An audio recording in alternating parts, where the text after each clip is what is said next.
Ça va, comme je suis ravi de présenter notre travail, en particulier nos intelligents. Avec mes collègues du groupe 2, on a Sena Oraï, Selman Mouhim, Bilhissel Mohamed, Bouizine Bouizli, Ahmed El Haj et moi-même, Moukrou Farid.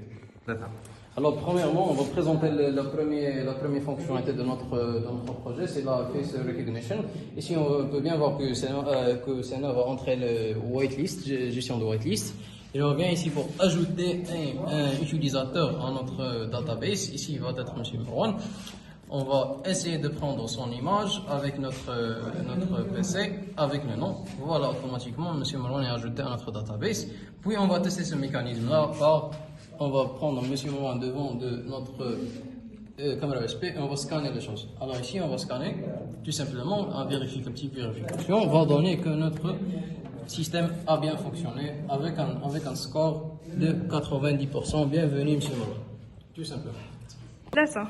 Alors, pour la partie d'arrosage automatique, comme vous voyez ici dans l'interface, on a mis en place une interface qui nous donne la température actuelle, l'humidité de l'air, l'humidité de sol provenant le sol de cette plante, et la partie de notre modèle, est-ce qu'on a pluie ou non. Ici, on n'a pas de pluie. Cette flèche dit ou bien prédit que la température ou bien la pluie peut tomber d'ici de 30%.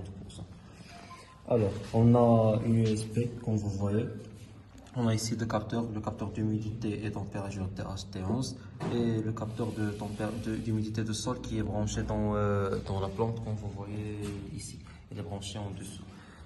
L'Arduino collecte les données des capteurs, les envoie vers notre interface. L'interface se met à jour chaque 5 secondes. Comme vous voyez, ça va mettre à jour maintenant.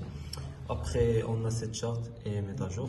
Après, on a cette charte suivie de l'historique des mesures. Ici pour la température et l'humidité de l'air. Ici pour l'humidité de sol et la probabilité de pluie. Après, on a l'USP commande les capteurs. Les capteurs s'envoient dans notre donnée. Notre modèle utilise les données de ces capteurs et utilise les données de l'API pour prédire ce qu'on a de pluie. Et on a ici cette bouton pour activer la pompe. Quand on clique dessous, le relais ici s'active. On n'a pas, la batterie est morte, donc la pompe ne s'active pas car la batterie est morte. Comment ça travaille tout ensemble? L'USP commande l'Arduino. L'Arduino envoie la commande vers le relais fait tourner le moteur. Et on peut aussi désactiver la pompe. Voilà. Si.